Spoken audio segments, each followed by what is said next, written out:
Welcome to another edition of the Bullheaded Podcast. I am your host, Sean Tyson, here with Zoo and P. Bush. How you guys doing? Doing good, man. Like Zoo and I were talking pre-production, got to hit a baseball game this weekend, much to Zoo's dismay, I'm sure, but got some good hot dogs, and the White Sox are on the uptick. So hope my team makes the playoffs, even though we won't talk about it on here. No, you know what I would talk about the game? My boy Ayo Dosunmu of the Chicago Bulls throwing a little pitch, man. Throwing a little pitch, man. First pitch. It was actually a good throw too. Made it He's over an the athlete, man. That boy's an athlete, man. So was Conor McGregor, and his was pretty bad. Yo, God, Conor's. There have been some bad ones, man. Conor can't throw he can't throw a football or a pitch. Like it's pretty bad. Yeah, Conor's got to kind of figure that out. But I guess he's got the UFC down locked. But speaking of, I guess you could say Chicago sports and things like that. Like there might be some receivers on the Chicago Bears that we may talk about because we're going to be talking about the receivers today. They're not as important as running backs, but they can, if you draft well, make or break your season with like so many other positions in fantasy. So I wanted to ask the guys basically how we did running backs last week, but stock up and stock down. Who are some of their favorites? We all know the well-known commodities, but some guys that may be trending up, trending down, and also some rookies to look at. So, P. Bush, I'm going to start with you. Well, I won't take it to the Darnell Mooney spot. I actually didn't even have any notes on him. I set you up on a platter. I know you did. But I thought I was like, I've damn near mentioned his name pretty much every podcast, I feel like the past couple. So I do think he's got uptick, but I think a lot of people are kind of seeing his value now. So, I think he's actually being drafted a little high in my opinion. But I'm looking at another guy, man. I'm looking at Michael Pittman out of Indianapolis. That's a good pick. I think a good stock up guy. I think that there's some concerns here, but also, he's a clear cut number one. I mean, Paris Campbell, I think, I don't know his contract situation. I believe they had Zach Pascal as well, kind of as the number two. They do use their tight ends a lot. I think that that's something to keep in mind. But, Michael Pittman, man, look at it. He finished, I believe, around the 17 mark in full point PPR last year. I do think his touchdown production is something to be wary of. And I think that's mainly because of Jonathan Taylor. Yeah. So Jonathan Taylor is actually kind of a positive and negative for Pittman because Pittman's going to get those down the field balls when they're able to run play action with Matt Ryan because of the threat of Jonathan Taylor. So he's up for some big gains. We saw him have a lot of deep balls over 40 yards last year, and that's with Carson Wentz. Matt Ryan is a pretty damn good deep ball thrower. Obviously, he's getting up there, but I do think that he'll take this Colts passing game to a slightly next level compared to Carson. But, man, the only thing is the red zone touches, man. The Colts love to use their tight ends, and they love to use Jonathan Taylor in that red zone, as they should. They have the best offensive line in the league. So I do think that Pittman has an upside to maybe get more targets this year, even, maybe more receiving yards, but just take into account where you're drafting him because his tight end efficiency touchdown efficiency might not be there altogether. So definitely a stock up guy year over year. I think he's going to get the volume. You just better cross your fingers that he's going to get those red zone opportunities. Yeah, I definitely agree, man. Like Matty Ice, man, he force feeding wide receivers, like historically on the Atlanta teams, man. From the Roddy Weiss, the Julio Jones, to the Calvin Ridley. So he has a track record of having the go-to receiver and just giving him the ball a million times. So I feel like his receptions this year is going to go up. His yards last year had over 1,000 yards already in his second year as a second-year receiver with Carson Wentz. Matty Ice is an upgrade. Matty Ice might be old, but even at his age. Yeah, but now Pittman, man, he's going like fourth round. That's like his actual value. But if he goes third, I can't do it. But fifth round value, man, that's a number value. One. You're getting a number one receiver, and I think in an easy division. Yeah, easy division. I think it's a good offense. It's definitely, I think, is an above average offense with that O line and Matty Ice. So I like that pick in Pittman, man. But for me, man, I'm going down to KC, man. Juju Smith-Schuster, man. Juju Smith-Schuster, man. Oh, yeah, am I your list, man? Yep. People forget how young Juju is, man. The dude's 25 years old.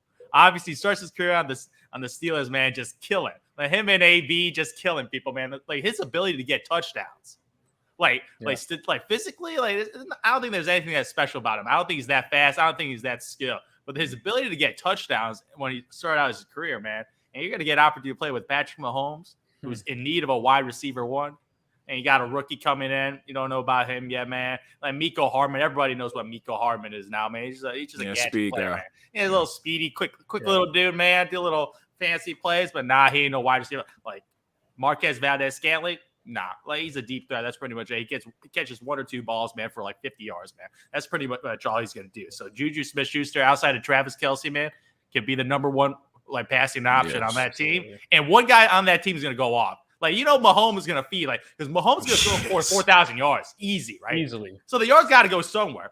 So with the whole of Tyreek Hill, like, those yards are going to go to someone, and I got my money on Juju Smith-Schuster, man. And if you get him in the 6th, 7th round for a potential guy that finished top 12 receiver this year, and this guy's young and talented, like, people forget, this guy was like a 4th-round pick, like, a couple years ago with Big Great Mac. rookie year. And now you got Patrick Mahomes throwing the football.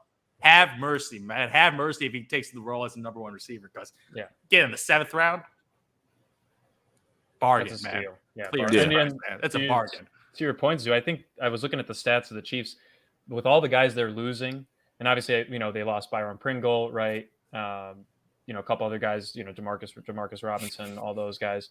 But they, Tyreek's the big one, but they left 2,500 yards in receiving gone. Once all those guys walked this year. Now, they bring in MVS. They draft Sky Moore, right? Mm-hmm. Are those guys going to make up the difference? I mean, Juju's looking at a pretty clear-cut, easy 1,100 yard season, in my opinion. The targets, I do think Travis Kelce will just continuously get that little 10-yard stop and turn, catch and run for another 10 yards, his typical 20 a play. But Zoo, to your point, I like the bubble screen action that Mahomes likes. The quick little slant routes. Yep. And if you got a couple deep guys that can threaten it, it's just going to open up the middle of the field for Kelce and Juju. So, like I said, man, second on my stock up as well. But yeah, man, hopefully he just doesn't curse the team with his TikTok dances this time. Let's hope.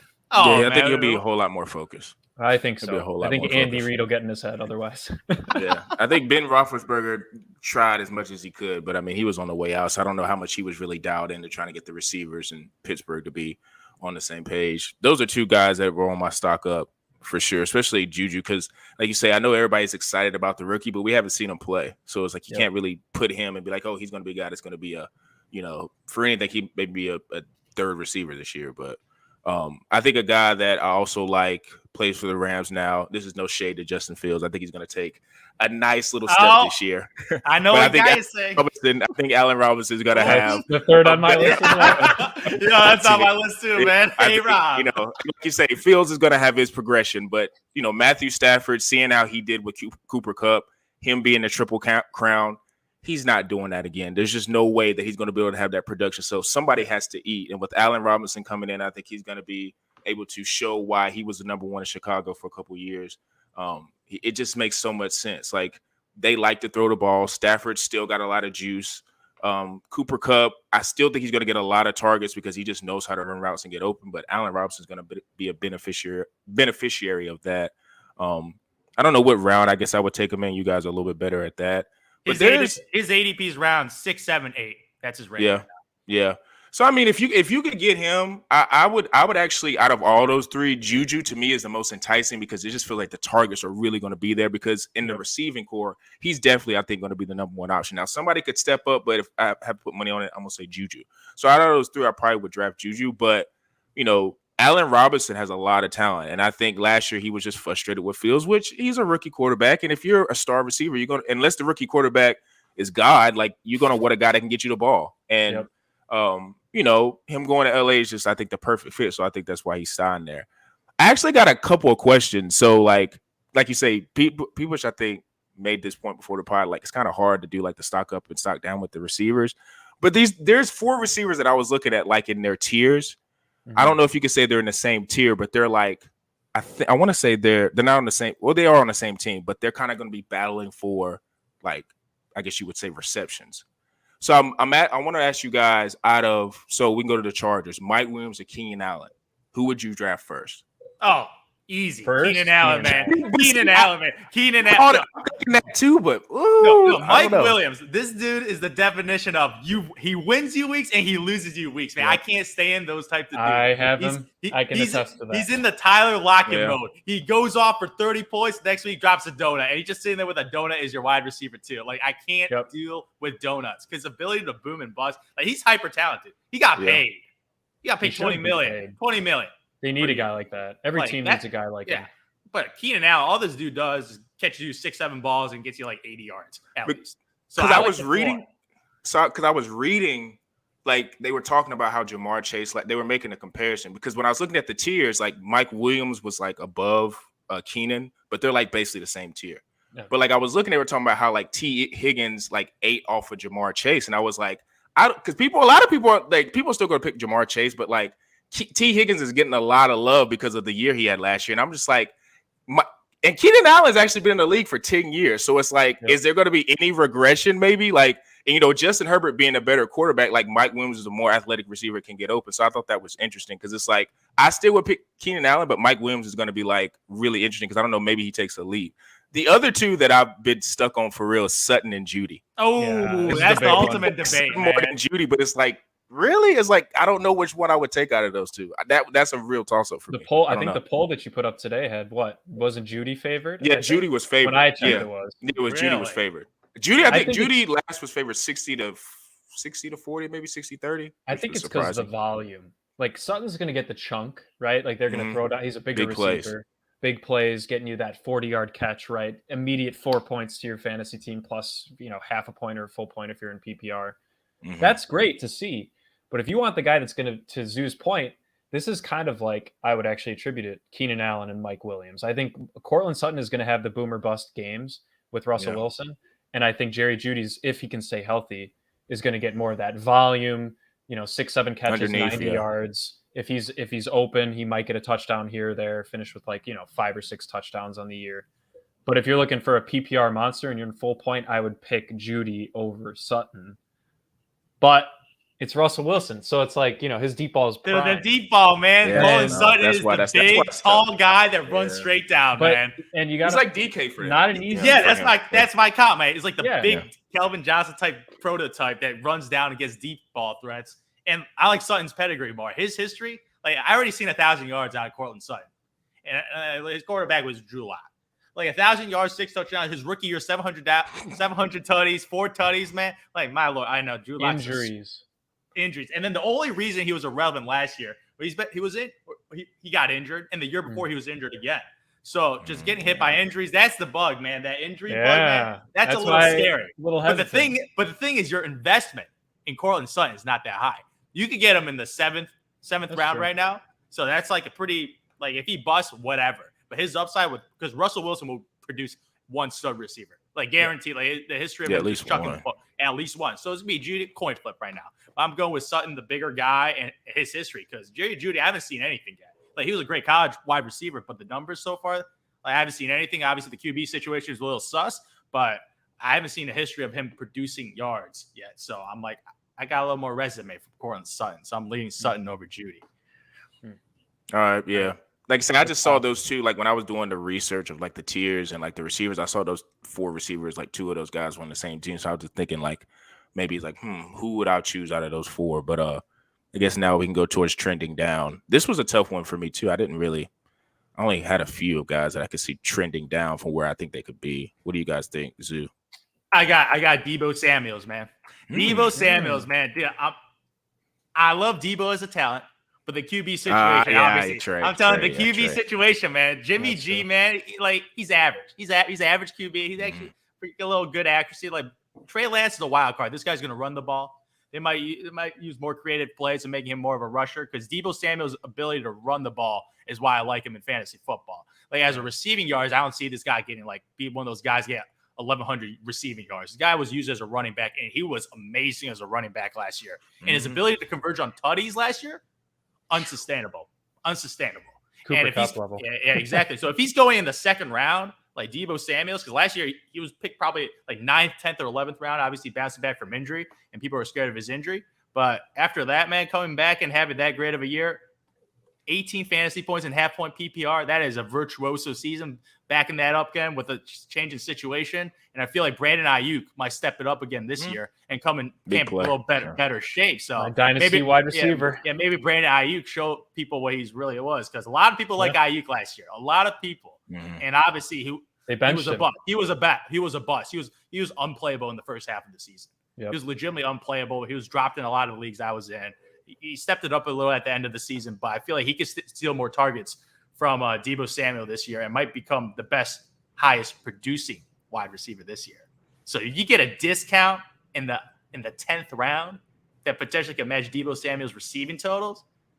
I'm taking the cheaper option, man. I'm taking the cheaper one. Yeah, so you're saying like where he's going this year is just not. Yeah, it's just too high. I if Deebo was going late third, okay, I'll consider it. Yeah. But second, first round, my God, you get RBs, man. Come on, man. He's an RB. What are you talking about? He is an RB, but I don't know if we're going to use him like an RB, man.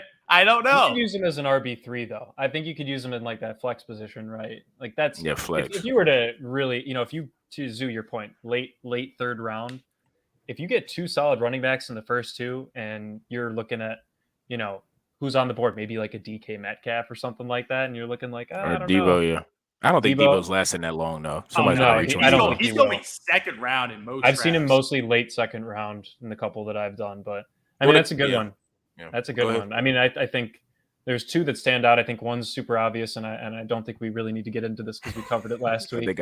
Tyler Lockett is for sure one for me. Just to Zoo, your point, he was streaky with Russell Wilson. Mm-hmm. All right. And now he has Drew Lock, which we've talked about, and I don't foresee him doing pretty much anything. So obviously it might be hard to pass up if he continues to fall. He's going pretty late though. But that's the thing. It's crazy how late he's going because he's pretty good. But the situation. But he's already streaky, and now you add in a streakier quarterback situation, it just doesn't come off right for me. He gets open. That's why he gets open. So I think that's why people like him a little bit. But but hitting the open man, we'll see if he can do that. So.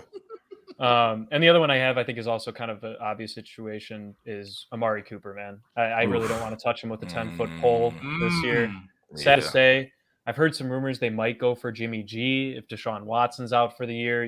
The Browns could be a possible destination for Jimmy. But even if he's there, I really don't think Amari's going to have an unbelievable season as a number 1 wideout out there. So I'm really not touching any pass catchers on the Browns. I think they're all stocked down this year. Granted, most of them left.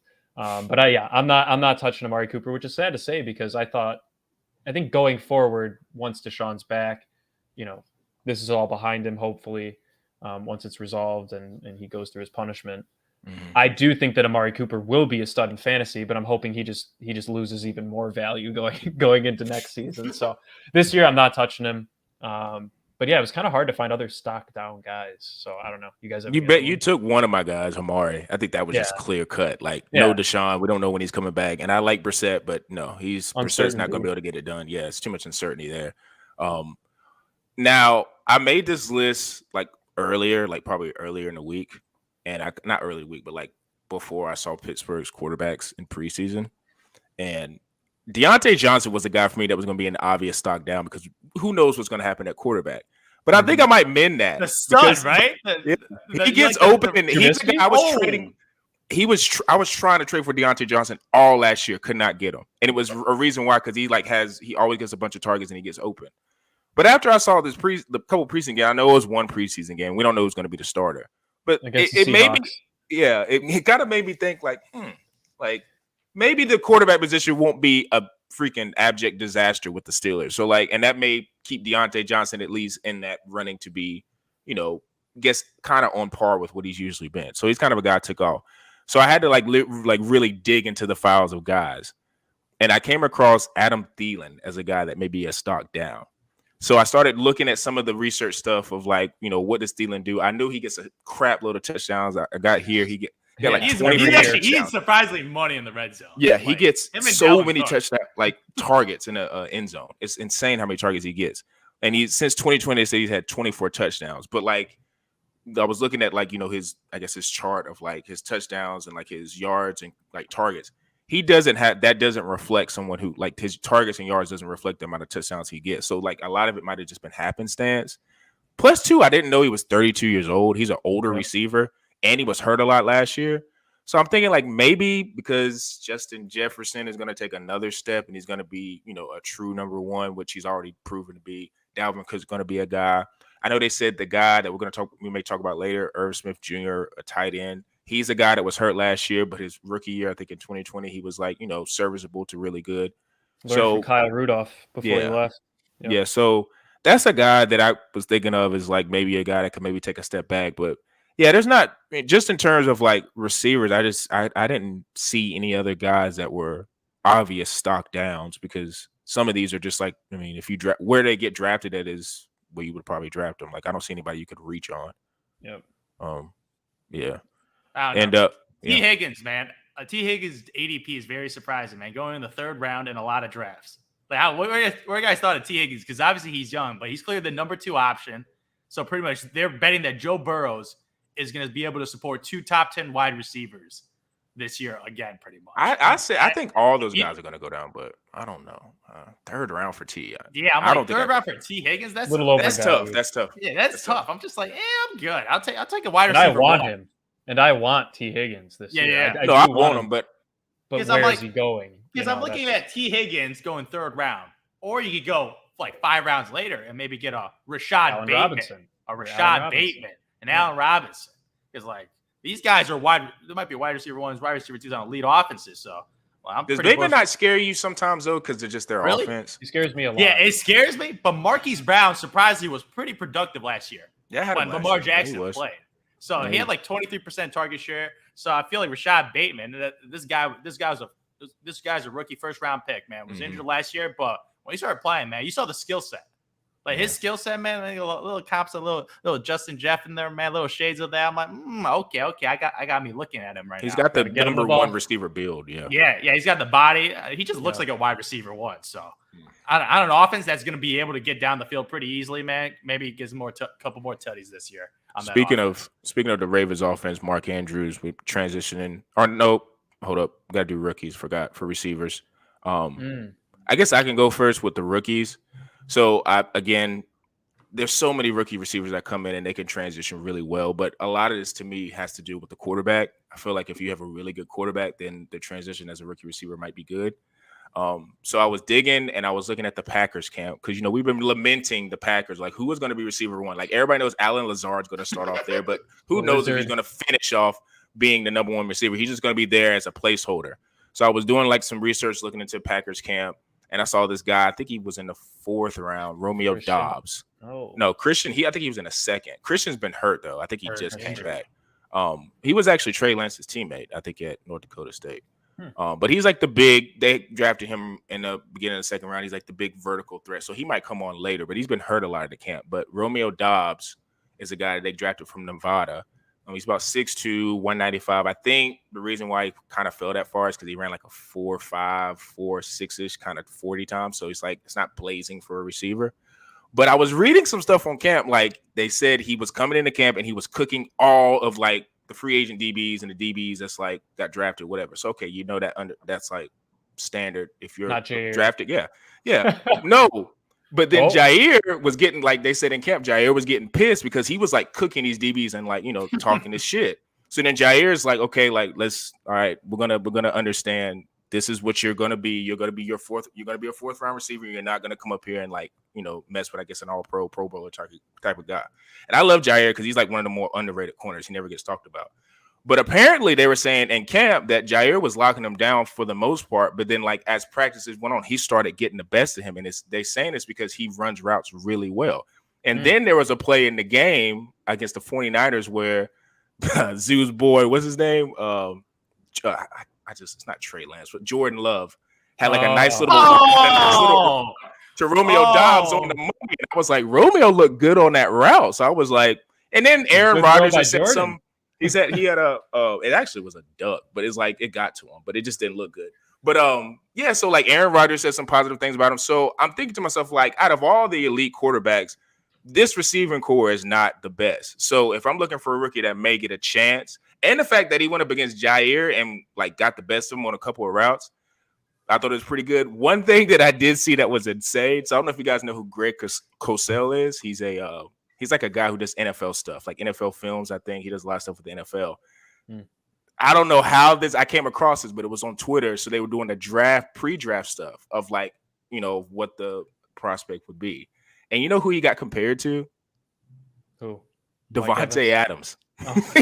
He got compared to Devontae Adams. You can look it up. I need to sit in the chat. I'm going to sit in the chat. But it was like kind of weird how he got compared to him and then he got drafted to the Packers. So I'm not saying he's not Devontae, but they're saying just in terms of his reliability, because Aaron likes rookies that be in their spot. So it's like if he's able to keep making that position, I think it's not hard to think that he can maybe push Lazard, maybe in the middle of the season to being like a nice number 2 to number 1 option for the Packers. Because Sky Moore's another guy, but I don't know. Oh yeah, I was gonna say Sky Moore. That was my guy. That was my guy because I would probably do a Juju Sky Moore stack, man. Because you can get both those guys pretty late, and you're just hoping one of them hits. That's all you're hoping for. You're gonna get one of those. He is fast though. Yeah, he's pretty fast. His route running is pretty good too, so I like that, man. But man, that Green Bay wide receiver core, man, I can't figure it out, man. Because one of them is gonna get 1,000 yards, just because you're playing with Aaron Rodgers. But Alan Lazard, I'm just like, this dude just does not look like a wide receiver one, man. No. Not even a little, man. He's a filler. He's going for 1,500 this year. Watch, confirmed. He's gonna get the triple crown. Man, if freaking Alan Lazard goes out 1,200 yards, 8 tutties, man. Don't skip a beat. I'll be blown away. But man, I can't figure that out, man. Because like Aaron Rodgers, he doesn't really like rookie wide receivers. That's the thing. Like historically in his career. Like he doesn't get them numbers. He might have to this year. Might have to. Like I swear to God, an option. I swear to God, Aaron Jones is gonna be a freaking wide receiver this year. Yeah, like that's who's gonna turn out 1,800 total scrimmage yards. He gets 1,000 receiving yards at the RB. Yeah, he might have crazy all-purpose numbers. I'm telling you, he might have crazy all-purpose numbers. You'll have to, and he looks force feeding to him. Like in the playoffs, he was force feeding Aaron Jones. So I feel like he's gonna go to his own reliable, which is pretty weird because your boy AJ Dillon's gonna be cooking. So Aaron Jones will be out there, man, at the slot, man. So who knows what's going on with the Packers, man? Can't figure them out. I got Chris Olave, man. That's a nice choice. Speed, dude. I think speed, big play.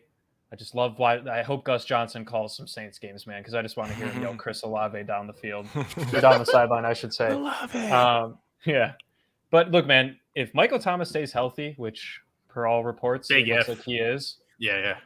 It's been a while since we saw him play. Yeah, and we know when he is healthy, Slant Boy himself can eat, and when he eats, the people around him will. I also think with Alvin Kamara's uncertainty with his suspension, possibly they might be relying more on the pass game. I'm thinking he may not get suspended. He might not be. Reports are saying that he's getting pushed. But if he does, and even if he doesn't, I still think Jameis is going to want to let him fly. Yeah. And we all know Olave is a better down the field threat than Michael Thomas is. But I think that's a perfect complement for each other. He's like a 6-foot frame, not huge, but a good, that's good route running size. That's good speed size. He's just kind of an intermixing of all aspects you'd want in a stud wide receiver. So, these rookie wide receivers, there's a lot of them. I think Garrett Wilson might be a little bit more risky than a Chris Olave. That's especially with the Zach Wilson injury. Yeah, and purely because of this quarterback situation. Exactly. So, Chris Olave is one I'm looking at, man. I think he's going to have a pretty big year if his wide receiving room can stay healthy and Jameis stays healthy.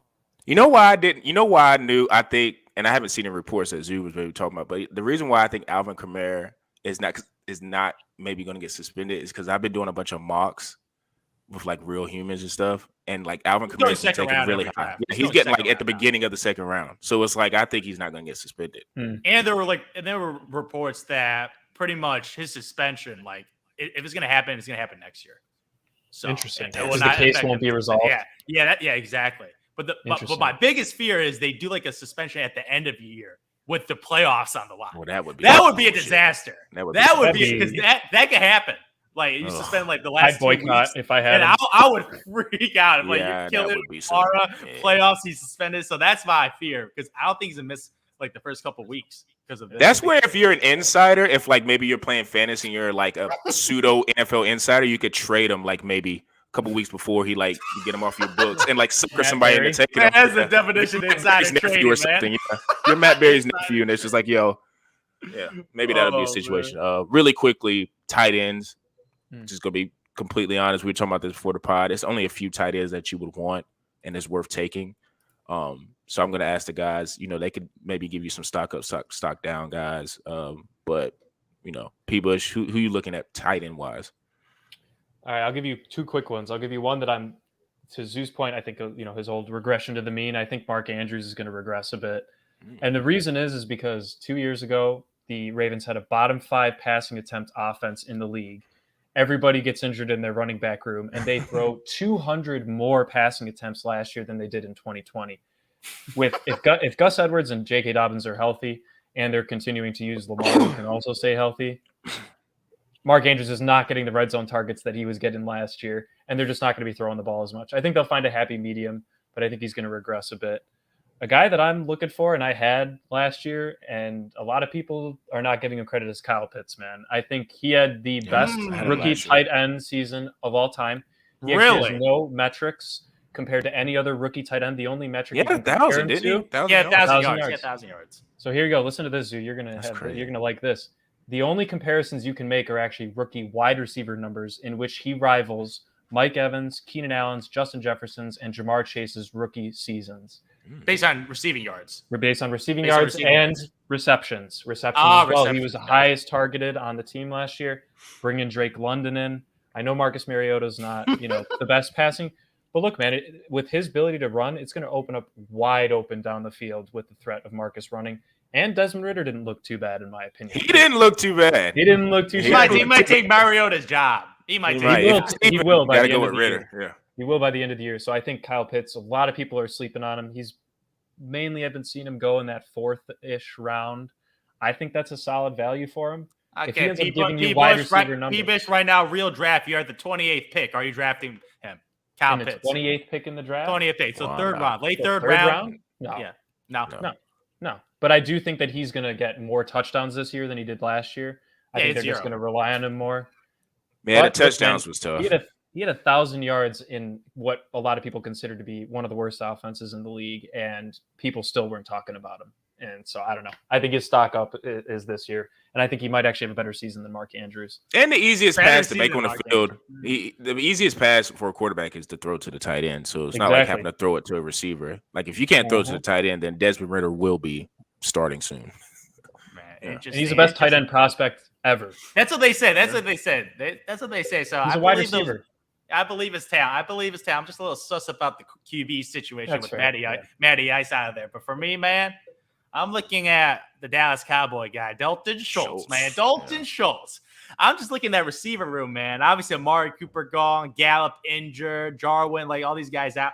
Dak's going to have to pass it to someone, man. He's going to have to pass it to him. He's been passing a lot more than recently because in the past, he used to be run first and run second with Ezekiel Elliott dominating the ball. They've been throwing it a little more. So, man, Dak Prescott outside of CeeDee Lamb and Dalton Schultz in the red zone last year was actually pretty impressive. Like, I didn't know who this guy was. Like, because they had 2 of these white tight ends. So I got Jarwin. Jarwin.